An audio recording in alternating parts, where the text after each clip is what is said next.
বিসমিল্লাহির রহমানির রহিম। পরম করুণাময় ও অসীম দয়ালু আল্লাহর নামে শুরু। সূরাতুন আনজালনাহা ওয়া ফারাদনাহা ওয়া আনজালনা ফীহা আয়াতিন বাইয়িনাত وأنزلنا فيها آيات بينات لعلكم تذكرون।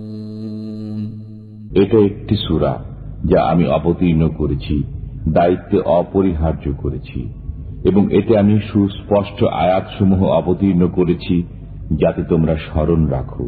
الزانية والزاني فاجلدوا كل واحد منهما 100 جلدة ولا تأخذكم بهما رأفة في دين الله إن كنتم تؤمنون بالله واليوم الآخر وليشهد عذابهما طائفة من المؤمنين। ব্যভিচারিণী নারী ও ব্যভিচারী পুরুষ তাদের প্রত্যেককে 100 করে কশাঘাত করো।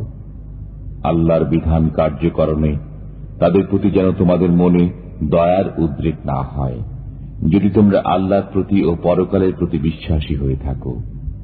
মুমিনদের একটি দল যেন তাদের শাস্তি প্রত্যক্ষ করে। الزاني لا ينكح إلا زانية أو مشركة والزانية لا ينكحها إلا زان أو مشرك وحرم ذلك على المؤمنين। ব্যভিচারী পুরুষ কেবল ব্যভিচারিণী নারী অথবা মুশরিকা নারীকে বিয়ে করে এবং ব্যভিচারিণীকে কেবল ব্যভিচারী অথবা মুশরিক পুরুষই বিয়ে করে, এবং এদেরকে মুমিনদের জন্য হারাম করা হয়েছে। والذين يرمون المحصنات ثم لم يأتوا بأربعة شهداء فاجلدوهم 80 جلدة ولا تقبلوا لهم شهادة أبدا وأولئك هم الفاسقون। যারা সতীসাধ্যী নারীর প্রতি অপবাদ আরোপ করে অতঃপর স্বপক্ষে 4 জন পুরুষ সাক্ষী উপস্থিত করে না, তাদেরকে 80টি বেত্রাঘাত করবে এবং কখনো তাদের সাক্ষ্য কবুল করবে না। এরাই নাফরমান। ইল্লাল্লাযীনা তাবু মিন বা'দি যালিকা ওয়া আসলাহু ফাইন্নাল্লাহা গফুরুর রহিম। কিন্তু যারা এরপর তওবা করে এবং সংশোধিত হয়, আল্লাহ ক্ষমাশীল, পরম মেহেরবান। والذين يرمون أزواجهم ولم يكن لهم شهداء إلا أنفسهم فشهادة أحدهم 4 شهادات بالله إنه لمن الصادقين। এবং যারা তাদের স্ত্রীদের প্রতি অপবাদ আরোপ করে এবং তারা নিজেরা ছাড়া তাদের কোনো সাক্ষী নেই, এরূপ ব্যক্তির সাক্ষ্য ওইভাবে হবে যে সে আল্লাহর কসম খেয়ে 4 বার সাক্ষ্য দেবে যে সে অবশ্যই সত্যবাদী। والخامسة أن لعنة الله عليه إن كان من الكاذبين। এবং 5ম বার বলবে যে যদি সে মিথ্যাবাদী হয় তবে তার উপর আল্লাহর লানত। ويدرأ عنها العذاب أن تشهد 4 شهادات بالله إنه لمن الكاذبين। এবং স্ত্রী শাস্তিরহিত হয়ে যাবে যদি সে আল্লাহর কসম খেয়ে 4 বার সাক্ষ্য দেয় যে তার স্বামী অবশ্যই মিথ্যাবাদী। والخامسة أن غضب الله عليها إن كان من الصادقين এবং পঞ্চমবার বলে যে যদি তার স্বামী সত্যবাদী হয় তবে তার উপর আল্লাহর গজব নেমে আসবে। ولولا فضل الله عليكم ورحمته وأن الله تواب حكيم তোমাদের প্রতি আল্লাহর অনুগ্রহ ও দয়া না থাকলে এবং আল্লাহ তওবা কবুলকারী প্রজ্ঞাময় না হলে কত কিছুই যে হয়ে যেত। إن الذين جاءوا بالإفك عصبة منكم لا تحسبوه شرا لكم بل هو خير لكم لكل امرئ منهم ما اكتسب من الإثم والذي تولى كبره منهم له عذاب عظيم যারা মিথ্যা অপবাদ রটনা করেছে তারা তোমাদেরই একটি দল। তোমরা একে নিজেদের জন্য খারাপ মনে করো না, বরং এটা তোমাদের জন্য মঙ্গলজনক। তাদের প্রত্যেকের জন্য ততটুকু আছে যতটুকু সে গুনাহ করেছে, এবং তাদের মধ্যে যে এ ব্যাপারে অগ্রণী ভূমিকা নিয়েছে তার জন্য রয়েছে বিরাট শাস্তি।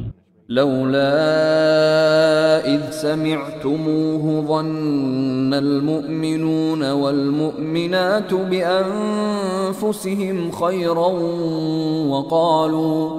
وقالوا هذا إفك مبين তোমরা যখন একথা শুনলে তখন ঈমানদার পুরুষ ও নারীগণ কেন নিজেদের লোক সম্পর্কে উত্তম ধারণা করনি এবং বলনি যে এটা তো নির্জলা অপবাদ। لولا جاءوا عليه بأربعة شهداء فإذ لم يأتوا بالشهداء فأولئك عند الله هم الكاذبون তারা কেন এ ব্যাপারে 4 জন সাক্ষী উপস্থিত করেনি? অতঃপর যখন তারা সাক্ষী উপস্থিত করেনি তখন তারাই আল্লাহর কাছে মিথ্যাবাদী। ولولا فضل الله عليكم ورحمته في الدنيا والآخرة لمسكم فيما أفضتم فيه عذاب عظيم যদি ইহকালে ও পরকালে তোমাদের প্রতি আল্লাহর অনুগ্রহ ও দয়া না থাকত তবে তোমরা যা চর্চা করেছিলে তজ্জন্য তোমাদেরকে গুরুতর আযাব স্পর্শ করত। إذ تلقونه بألسنتكم وتقولون بأفواهكم ما ليس لكم به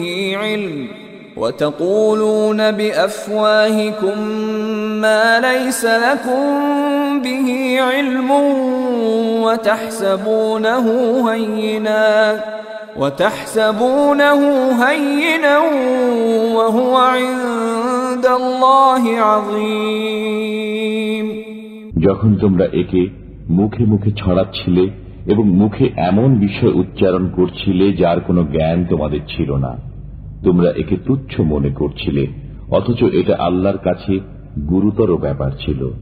ولولا إذ سمعتموه قلتم ما يكون لنا أن نتكلم بهذا سبحانك هذا بهتان عظيم তোমরা যখন এ কথা শুনলে তখন কেন বললে না যে এ বিষয়ে কথা বলা আমাদের উচিত নয়?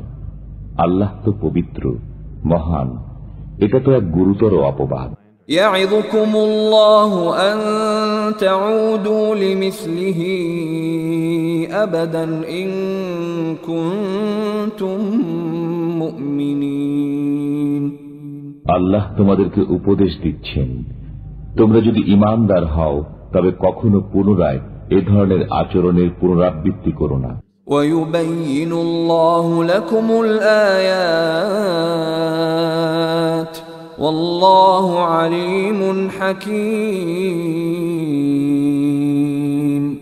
আল্লাহ তোমাদের জন্য কাজের কথা স্পষ্ট করে বর্ণনা করেন। আল্লাহ সর্বজ্ঞ প্রজ্ঞাময়। إن الذين يحبون أن تشيع الفاحشة في الذين آمنوا لهم عذاب أليم في الدنيا والآخرة والله يعلم وأنتم لا تعلمون। যারা পছন্দ করে যে ঈমানদারদের মধ্যে ব্যভিচার প্রসার লাভ করুক, তাদের জন্য ইহকালে ও পরকালে যন্ত্রণাদায়ক শাস্তি আছে।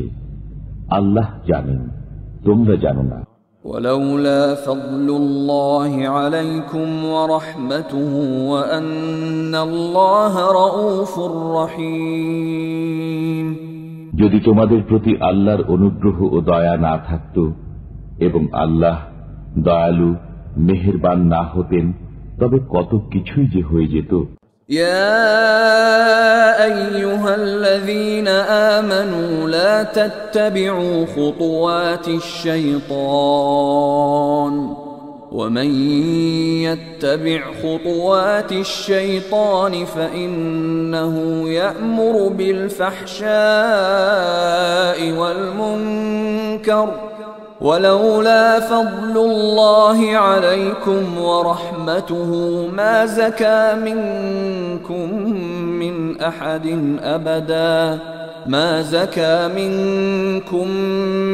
أحد أبدا ولكن الله يزكي من يشاء والله سميع عليم।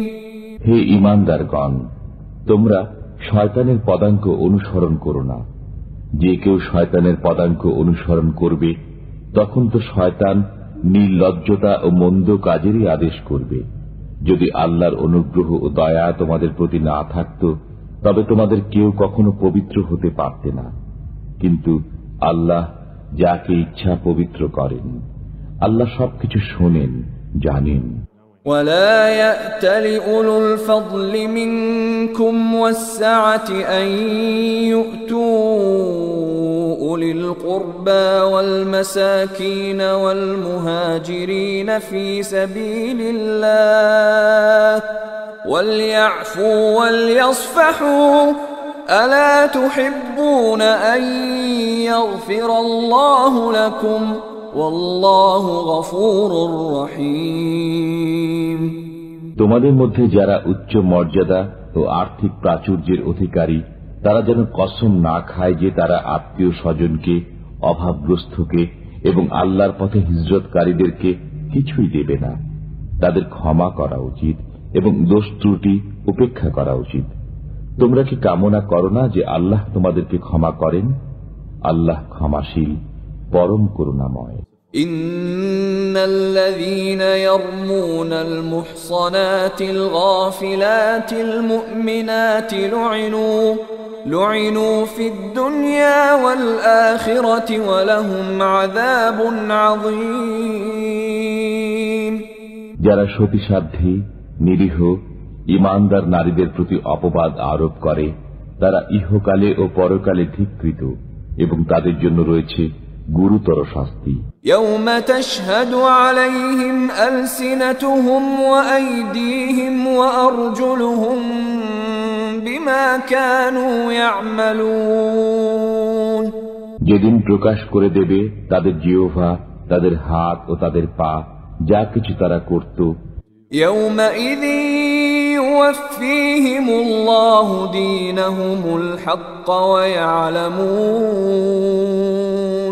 ويعلمون أن الله هو الحق المبين। সেদিন আল্লাহ তাদের সমুচিত শাস্তি পুরোপুরি দেবেন এবং তারা জানতে পারবে যে আল্লাহ সত্য, স্পষ্ট ব্যক্তকারী। الخبيثات للخبيثين والخبيثون للخبيثات والطيبات للطيبين والطيبون للطيبات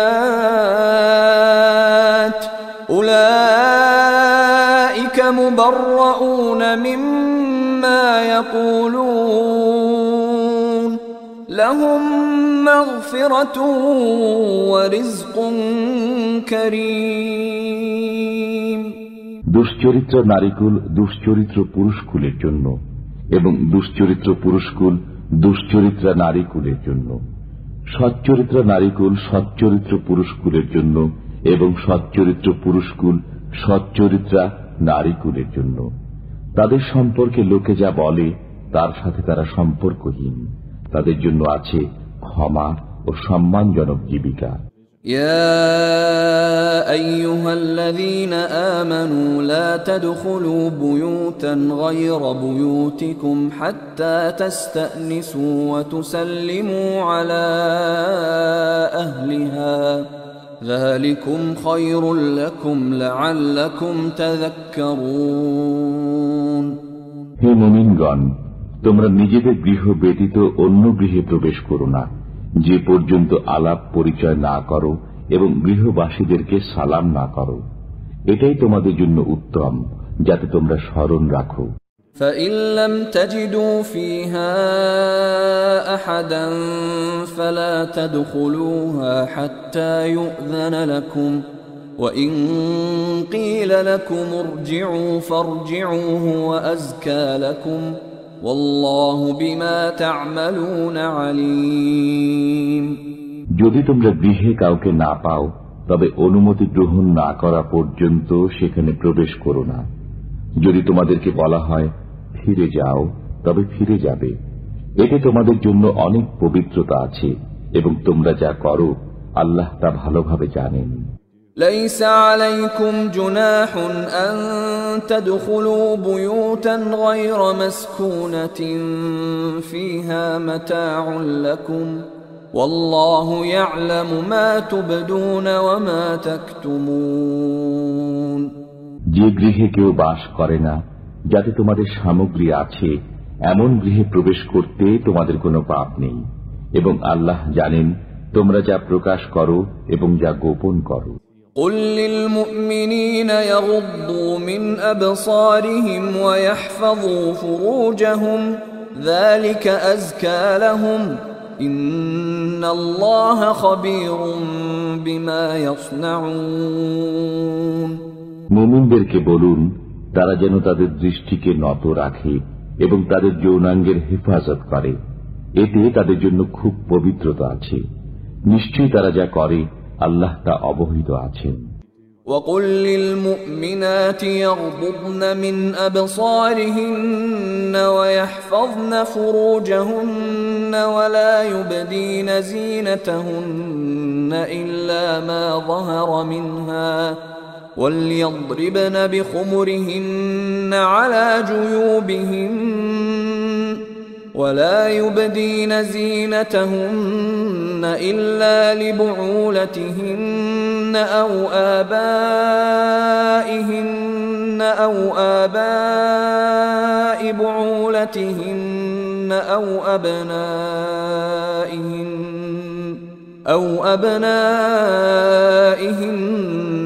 أو أبناء بعولتهن أو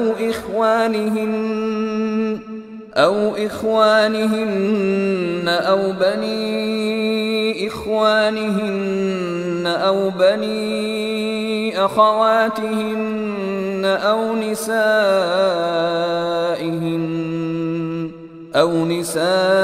نسائهن أو ما ملكت أيمانهن أو التابعين غير أولي الإربة من الرجال أو الطفل الذين لم يظهروا على عورات النساء ولا يضربن بأرجلهن ليعلم ما يخفين من زينتهن وتوبوا إلى الله جميعا أيها المؤمنون لعلكم تفلحون। ঈমানদার নারীদেরকে বলুন তারা যেন তাদের দৃষ্টিকে নত রাখে এবং তাদের যৌন অঙ্গের হেফাজত করে। তারা যেন যা সাধারণত প্রকাশমান তা ছাড়া তাদের সৌন্দর্য প্রদর্শন না করে এবং তারা যেন তাদের মাথার ওড়না বক্ষ দেশে ফেলে রাখে, এবং তারা যেন তাদের স্বামী, পিতা, শ্বশুর, পুত্র, স্বামীর পুত্র, ভ্রাতা, ভ্রাতুষ্পুত্র, ভগ্নীপুত্র, স্ত্রীলোক, অধিকারভুক্ত বাদী, যৌন কামনা মুক্ত পুরুষ ও বালক, যারা নারীদের গোপন অঙ্গ সম্পর্কে অজ্ঞ, তাদের ব্যতীত কারো কাছে তাদের সৌন্দর্য প্রকাশ না করে। তারা যেন তাদের গোপন সাজসজ্জা প্রকাশ করার জন্য জোরে পদচারণা না করে। মুমিনগণ, তোমরা সবাই আল্লাহর সামনে তওবা করো, যাতে তোমরা সফলকাম হও। وَأَنكِحُوا الْأَيَامَ مِنكُمْ وَالصَّالِحِينَ مِنْ عِبَادِكُمْ وَإِمَائِكُمْ إِنْ يَكُونُوا فُقَرَاءَ يُغْنِهِمُ اللَّهُ مِنْ فَضْلِهِ وَاللَّهُ وَاسِعٌ عَلِيمٌ। তোমাদের মধ্যে যারা বিবাহহীন তাদের বিবাহ সম্পাদন করে দাও, এবং তোমাদের দাস ও দাসীদের মধ্যে যারা সৎকর্মপরায়ণ তাদেরও। তারা যদি নিঃস্ব হয় তবে আল্লাহ নিজ অনুগ্রহে তাদেরকে সচ্ছল করে দেবেন। আল্লাহ প্রাচুর্যময়, সর্বজ্ঞ। وَلْيَسْتَعْفِفِ الَّذِينَ لَا يَجِدُونَ نِكَاحًا حَتَّى يُغْنِيَهُمُ اللَّهُ مِنْ فَضْلِهِ وَالَّذِينَ يَبْتَغُونَ الْكِتَابَ مِمَّا مَلَكَتْ أَيْمَانُكُمْ فَكَاتِبُوهُمْ إِنْ عَلِمْتُمْ فِيهِمْ خَيْرًا وَآتُوهُمْ مِمَّا لِلَّهِ الَّذِي آتَاكُمْ وَلَا تُكْرِهُوا فَتَيَاتِكُمْ عَلَى الْبِغَاءِ إِنْ أَرَدْنَ تَحَصُّنًا لِتَبْتَغُوا عَرَضَ الْحَيَاةِ الدُّنْيَا وَمَنْ يُكْرِههُّنَّ فَإِنَّ اللَّهَ مِنْ بَعْدِ إِكْرَاهِهِنَّ غَفُورٌ رَحِيمٌ।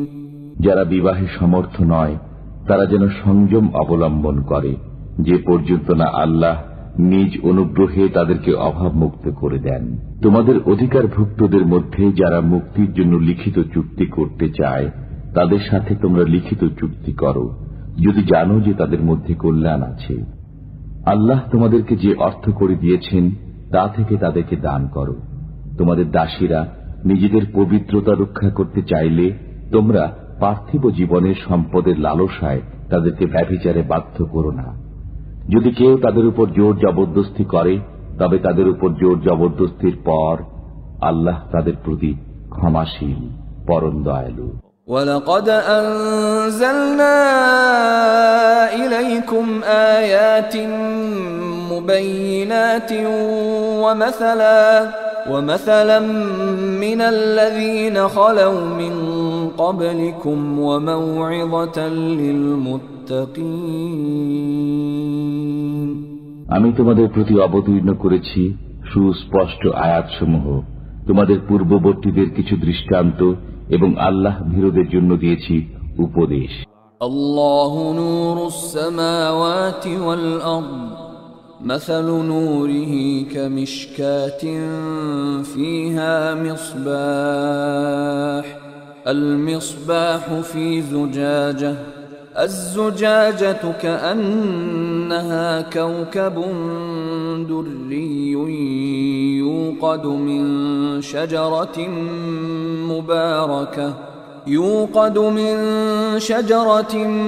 مباركة زيتونة لا شرقية ولا غربية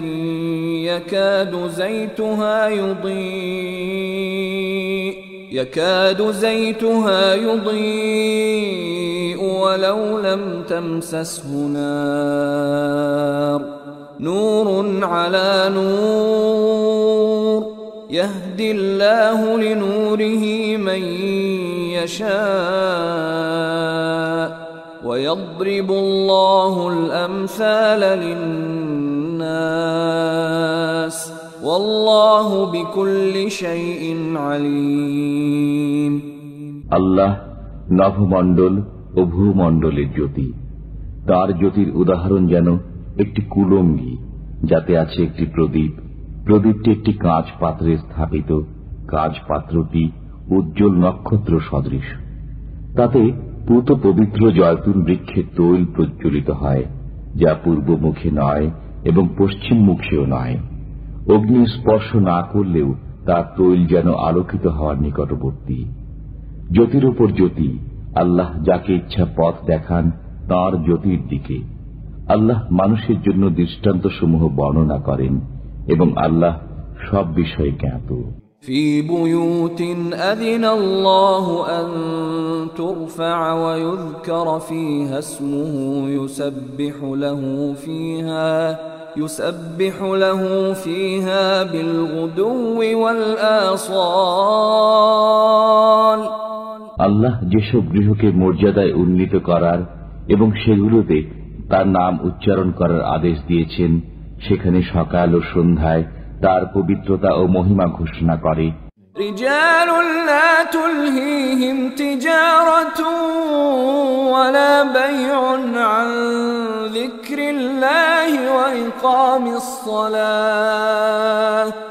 وإقام الصلاة وإيتاء الزكاة يخافون يوما تتقلب فيه القلوب والأبصار। এমন লোকেরা যাদেরকে ব্যবসা বাণিজ্য ও ক্রয় বিক্রয় আল্লাহর স্মরণ থেকে, নামাজ কায়েম করা থেকে এবং যাকাত প্রদান করা থেকে বিরত রাখে না, তারা ভয় করে সেই দিনকে যেদিন অন্তর ও দৃষ্টিসমূহ উল্টে যাবে। ليجزيهم الله أحسن ما عملوا ويزيدهم من فضله والله يرزق من يشاء بغير حساب। তারা আল্লাহর পবিত্রতা ঘোষণা করে যাতে আল্লাহ তাদের উৎকৃষ্টতর কাজের প্রতিদান দেন এবং নিজ অনুগ্রহে আরো অধিক দেন। আল্লাহ যাকে ইচ্ছা অপরিমিত রুজি দান করেন। والذين كفروا أعمالهم كسراب بقيعة يحسبه الظمآن ماء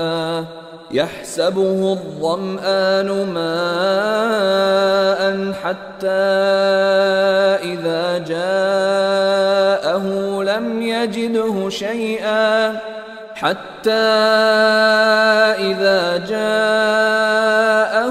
لم يجده شيئا ووجد الله عنده فوفاه حسابه والله سريع الحساب। যারা কাফির তাদের কর্ম মরুভূমির মরীচিকা সদৃশ, যাকে পিপাসার্ত ব্যক্তি পানি মনে করে। এমনকি সে যখন তার কাছে যায় তখন কিছুই পায় না এবং পায় সেখানে আল্লাহকে। অতঃপর আল্লাহ তার হিসাব চুকিয়ে দেন। আল্লাহ দ্রুত হিসাব গ্রহণকারী। أو كظلمات في بحر لجي يغشاه موج من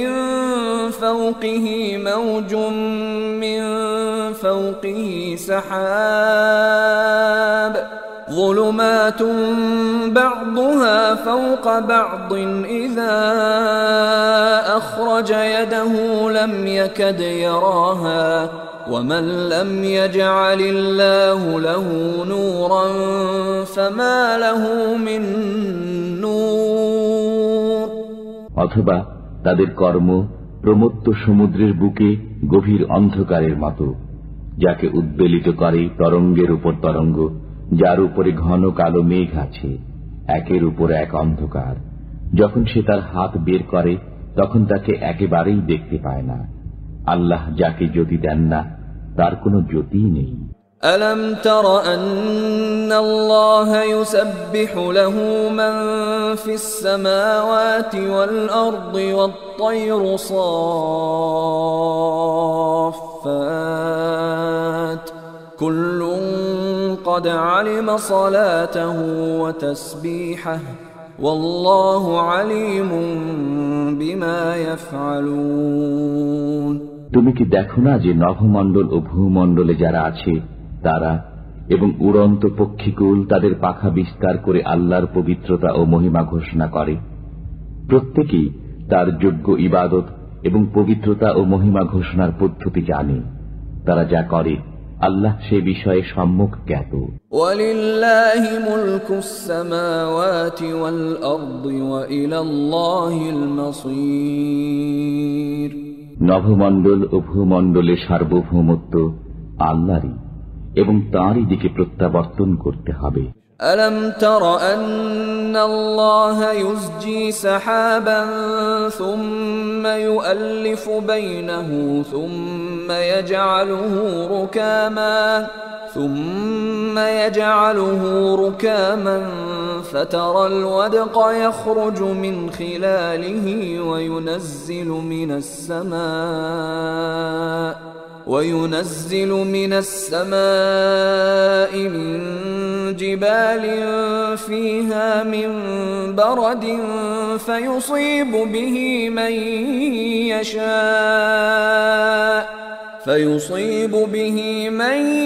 يشاء ويصرفه عن من يشاء يكاد سنا برقه يذهب بالأبصار। তুমি কি দেখো না যে আল্লাহ মেঘমালাকে সঞ্চালিত করেন, অতঃপর তাকে পুঞ্জীভূত করেন, অতঃপর তাকে স্তরে স্তরে রাখেন, অতঃপর তুমি দেখো যে তার মধ্য থেকে বারিধারা নির্গত হয়। তিনি আকাশস্থিত শিলাস্তূপ থেকে শিলা বর্ষণ করেন এবং তা দ্বারা যাকে ইচ্ছা আঘাত করেন এবং যার কাছ থেকে ইচ্ছা তা অন্যদিকে ফিরিয়ে দেন। তার বিদ্যুৎ ঝলক দৃষ্টিশক্তি যেন বিলীন করে দিতে চায়। ইউকাল্লিবুল্লাহু আল-লাইলা ওয়ান-নাহার ইন্না ফী যালিকা লা'iবরাতান লিউলিল আবসার। আল্লাহ দিন ও রাত্রির পরিবর্তন ঘটান, এতে অন্তর্দৃষ্টি সম্পন্ন গণের জন্য চিন্তার উপকরণ রয়েছে। ওয়াল্লাহু খালাকা কুল্লা দাব্বাতিন মিন মা فمنهم من يمشي على بطنه ومنهم من يمشي على رجلين ومنهم من يمشي على أربع يخلق الله ما يشاء إن الله على كل شيء قدير। আল্লাহ প্রত্যেক চলন্ত জীবকে পানি দ্বারা সৃষ্টি করেছেন। তাদের কতক বুকে ভর দিয়ে চলে, কতক 2 পায়ে ভর দিয়ে চলে এবং কতক 4 পায়ে ভর দিয়ে চলে। আল্লাহ যা ইচ্ছা সৃষ্টি করেন, নিশ্চয়ই আল্লাহ সবকিছু করতে সক্ষম। لقد أنزلنا آيات مبينات والله يهدي من يشاء إلى صراط مستقيم। আমি তো সুস্পষ্ট আয়াতসমূহ অবতীর্ণ করেছি। আল্লাহ যাকে ইচ্ছা সরল পথে পরিচালনা করেন। ويقولون آمنا بالله وبالرسول وأطعنا ثم يتولى فريق منهم من بعد ذلك وما أولئك بالمؤمنين। তারা বলে, আমরা আল্লাহ ও রসুলের প্রতি বিশ্বাস স্থাপন করেছি এবং আনুগত্য করি, কিন্তু অতঃপর তাদের এক দল মুখ ফিরিয়ে নেয় এবং তারা বিশ্বাসী নয়। وَإِذَا دُعُوا إِلَى اللَّهِ وَرَسُولِهِ لِيَحْكُمَ بَيْنَهُمْ إِذَا فَرِيقٌ مِّنْهُمْ مُعْرِضُونَ। তাদের মধ্যে ফয়সালা করার জন্য যখন তাদেরকে আল্লাহ ও রসুলের দিকে আহ্বান করা হয়, তখন তাদের এক দল মুখ ফিরিয়ে নেয়। وَإِن يَكُن لَّهُمُ الْحَقُّ يَأْتُوا إِلَيْهِ مُذْعِنِينَ। সত্য তাদের সপক্ষে হলে তারা বিনীতভাবে রাসূলের কাছে ছুটে আসে। أفي قلوبهم مرض أم ارتابوا أم يخافون أن يحيف الله عليهم ورسوله بل أولئك هم الظالمون তাদের অন্তরে রোগ আছে, না তারা ধোঁকায় পড়ে আছে, না তারা ভয় করে যে আল্লাহ ও তার রাসূল তাদের প্রতি অবিচার করবেন, বরং তারাই তো অবিচারকারী। إنما كان قول المؤمنين إذا دعوا إلى الله ورسوله ليحكم بينهم أن يقولوا سمعنا وأطعنا وأولئك هم المفلحون মুমিনদের বক্তব্য কেবল এ কথাই, যখন তাদের মধ্যে ফয়সালা করার জন্য আল্লাহ ও তাঁর রাসূলের দিকে তাদেরকে আহ্বান করা হয়, তখন তারা বলে, আমরা শুনলাম ও আদেশ মান্য করলাম, তারাই সফলকাম। ومن يطع الله ورسوله ويخشى الله ويتقه فأولئك هم الفائزون যারা আল্লাহ ও তার রাসূলের আনুগত্য করে, আল্লাহকে ভয় করে এবং তার শাস্তি থেকে বেঁচে থাকে, তারাই কৃতকামী।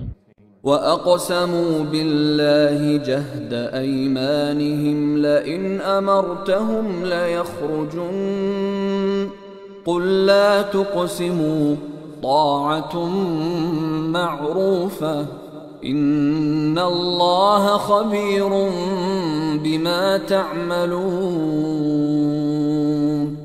তারা দৃঢ়ভাবে আল্লাহর কসম খেয়ে বলে যে আপনি তাদেরকে আদেশ করলে তারা সবকিছু ছেড়ে বের হবেই।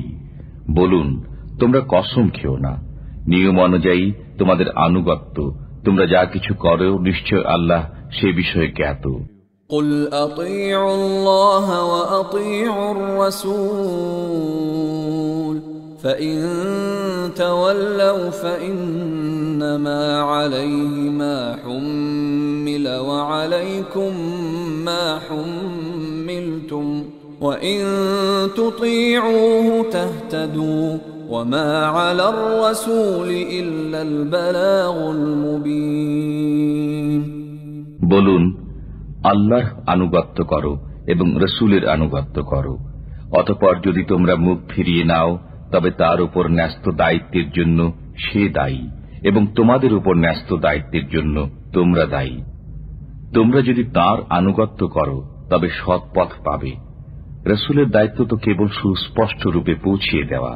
وعد الله الذين آمنوا منكم وعملوا الصالحات ليستخلفنهم في الأرض كما استخلف الذين من قبلهم وليمكنن لهم دينهم الذي ارتضى لهم وليبدلنهم من بعد خوفهم أمنا يعبدونني لا يشركون بي شيئا ومن كفر بعد ذلك فأولئك هم الفاسقون তোমাদের মধ্যে যারা বিশ্বাস স্থাপন করে ও সৎকর্ম করে, আল্লাহ তাদেরকে ওয়াদা দিয়েছেন যে তাদেরকে অবশ্যই পৃথিবীতে শাসন কর্তৃত্ব দান করবেন, যেমন তিনি শাসন কর্তৃত্ব দান করেছেন তাদের পূর্ববর্তীদেরকে, এবং তিনি অবশ্যই সুদৃঢ় করবেন তাদের ধর্মকে, যা তিনি তাদের জন্য পছন্দ করেছেন, এবং তাদের ভয়ভীতির পরিবর্তে অবশ্যই তাদেরকে শান্তি দান করবেন। তারা আমার ইবাদত করবে এবং আমার সাথে কাউকে শরীক করবে না। এরপর যারা অকৃতজ্ঞ হবে তারাই অবাধ্য। وَأَقِيمُوا الصَّلَاةَ وَآتُوا الزَّكَاةَ وَأَطِيعُوا الرَّسُولَ لَعَلَّكُمْ تُرْحَمُونَ নামাজ কায়েম করো, যাকাত প্রদান করো এবং রাসূলের আনুগত্য করো, যাতে তোমরা অনুগ্রহ প্রাপ্ত হও। لا تحسبن الذين كفروا معجزين في الأرض ومأواهم النار ولبئس المصير তোমরা কাফিরদেরকে পৃথিবীতে পরাক্রমশালী মনে করো না, তাদের ঠিকানা অগ্নি, কত নিকৃষ্ট না এই প্রত্যাবর্তন স্থল। يا أيها الذين آمنوا ليستأذنكم الذين ملكت أيمانكم والذين لم يبلغوا الحلم منكم 3 مرات من قبل صلاة الفجر وحين تضعون ثيابكم من الظهيرة ومن بعد صلاة العشاء 3 عورات لكم ليس عليكم ولا عليهم جناح بعدهن طوافون عليكم بعضكم على بعض كذلك يبين الله لكم الآيات والله عليم حكيم হে মুমিনগণ, তোমাদের দাস দাসীরা এবং তোমাদের মধ্যে যারা প্রাপ্তবয়স্ক হয়নি তারা যেন 3 সময় তোমাদের কাছে অনুমতি গ্রহণ করে। ফজরের নামাজের পূর্বে, দুপুরে, যখন তোমরা বস্ত্র খুলে রাখো, এবং এশার নামাজের পর। এই 3 সময় তোমাদের দেহ খোলার সময়। এ সময়ের পর তোমাদের ও তাদের জন্য কোনো দোষ নেই। তোমাদের একে অপরের কাছে তো যাতায়াত করতেই হয়। এমনিভাবে আল্লাহ তোমাদের কাছে সুস্পষ্ট আয়াতসমূহ বিবৃত করেন। আল্লাহ সর্বজ্ঞ, প্রজ্ঞাময়। وَإِذَا بَلَغَ الْأَطْفَالُ مِنكُمُ الْحُلُمَ فَلْيَسْتَأْذِنُوا كَمَا اسْتَأْذَنَ الَّذِينَ مِن قَبْلِهِمْ كَذَلِكَ يُبَيِّنُ اللَّهُ لَكُمْ آيَاتِهِ وَاللَّهُ عَلِيمٌ حَكِيمٌ তোমাদের সন্তান সন্ততিরা যখন বয়ঃপ্রাপ্ত হয় তারাও যেন তাদের পূর্ববর্তীদের ন্যায় অনুমতি চায়। এমনিভাবে আল্লাহ তাঁর আয়াতসমূহ তোমাদের কাছে বর্ণনা করেন। আল্লাহ সর্বজ্ঞ, প্রজ্ঞাময়। والقواعد من النساء اللاتي لا يرجون نكاحا فليس عليهن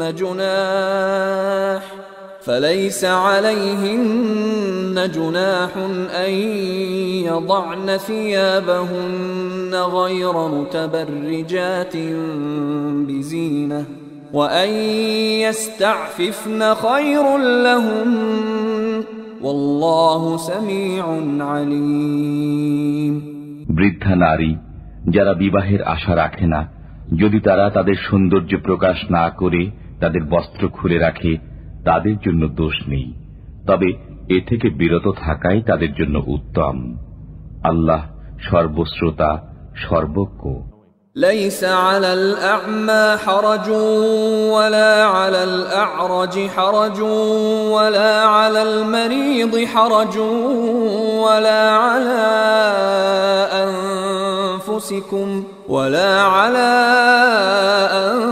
أنفسكم أن تأكلوا من بيوتكم أو بيوت آبائكم أو بيوت أمهاتكم أو بيوت إخوانكم أو بيوت أخواتكم أو بيوت أعمامكم أو بيوت عماتكم أو بيوت أخوالكم أو بيوت خالاتكم أو ما ملكتم مفاتحه أو صديقكم ليس عليكم جناح أن تأكلوا جميعا أو أشتاتا فإذا دخلتم بيوتا فسلموا على أنفسكم تحية من عند الله তাহিয়াতাম মিন ইনদিল্লাহি মুবারাকাতান তাইয়্যিবাহ কাযালিকা ইউবাইয়িনুল্লাহু লাকুমুল আয়াতি লাআল্লাকুম তা'কিলুন।